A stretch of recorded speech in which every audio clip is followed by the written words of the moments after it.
Nah, kalau tadi kita di Indonesia, sekarang agak keluar negeri, di mana nih stasiun kereta bawah tanah di kota Tashkent menghadirkan kemegahan dan keindahan karya seni.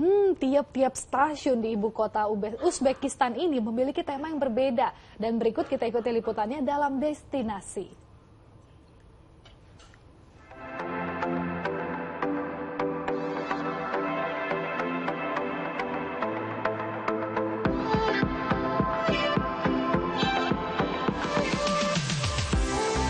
Di Destinasi episode kali ini, saya pertama nih akan mengajak Anda ke ini nih.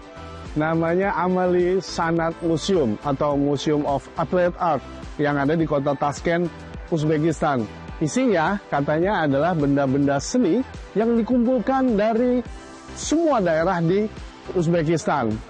Lewat sini maksudnya, tiketnya 25.000 som aja. Yuk kita masuk ke dalam dan kita lihat apa isinya. Amali Sanati Muzei adalah museum seni terapan Uzbekistan yang didirikan pada tahun 1927.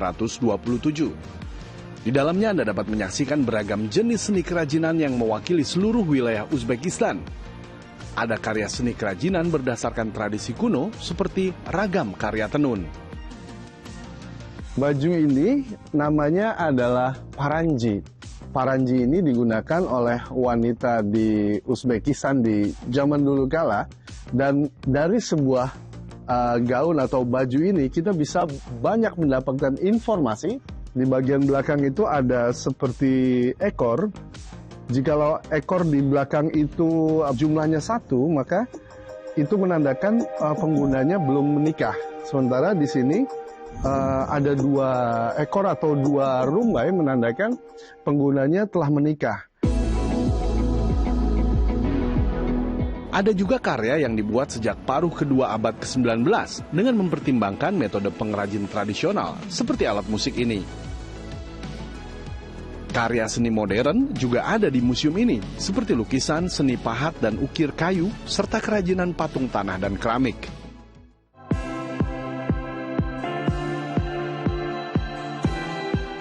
Nah, sekarang kita mau nyoba transportasi publik di Uzbekistan yang katanya di bagian interiornya itu indah.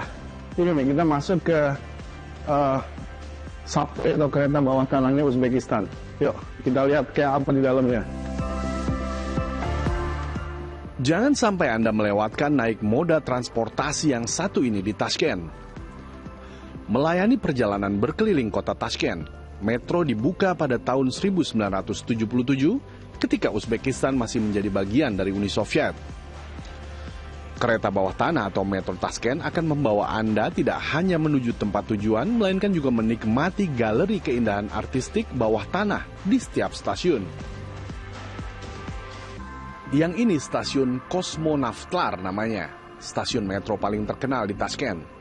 Lukisan di dinding stasiun bertema astronomi dan lukisan wajah para kosmonot adalah penghormatan bagi para pahlawan antariksa Soviet.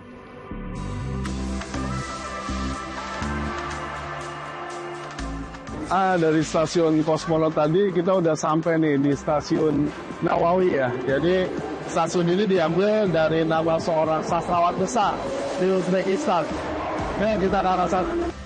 Kalau stasiun metro yang satu ini dinamakan stasiun Alisher Navoy. Alisher Navoy adalah seorang sastrawan besar Uzbekistan dan berpengaruh pada arsitektur dan seni di Uzbekistan semasa hidupnya di abad ke-15. Nah, sekarang kita mau ke Independence Square di tengah kota Tashkent. Yuk. Independence Square atau alun-alun kemerdekaan adalah taman terluas di Tashkent. Didirikan sekitar tahun 1930. Independence Square dijadikan tempat berlangsungnya perayaan publik, parade militer, dan acara khusus kenegaraan. Setelah sebelumnya kita melihat monumen atau tugu seorang ibu yang sedang menggendong anaknya dengan wajah bahagia, tugu atau monumen di belakang saya ini menggambarkan seorang ibu yang sedih karena harus kehilangan anaknya akibat Perang Dunia Kedua.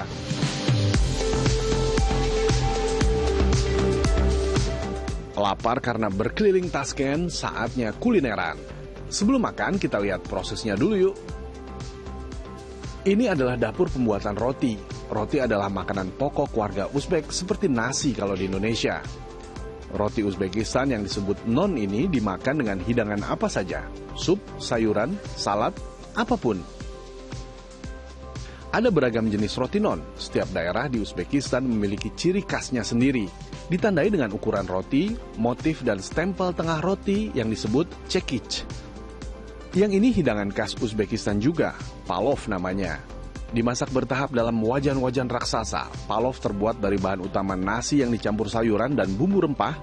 Tampak seperti nasi kebuli, tapi palov mengandung lebih banyak minyak.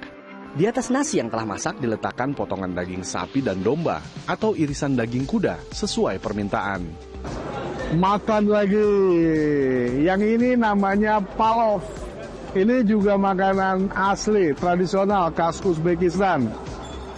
Bahan dasarnya nasi seperti biasa, ya kan, nasi. Tapi bumbunya banyak nih, kayaknya banyak rempah-rempah, terus kemudian juga ada kismis dan segala macamnya. Dan di atasnya ditaburi oleh daging sapi dan katanya ada daging kudanya juga ya. Kayak gimana rasanya saya mau makan dulu ya, saudara, dan saksikan terus destinasi. Saya akan terus menyajikan keindahan budaya, keindahan alam Uzbekistan. Salam.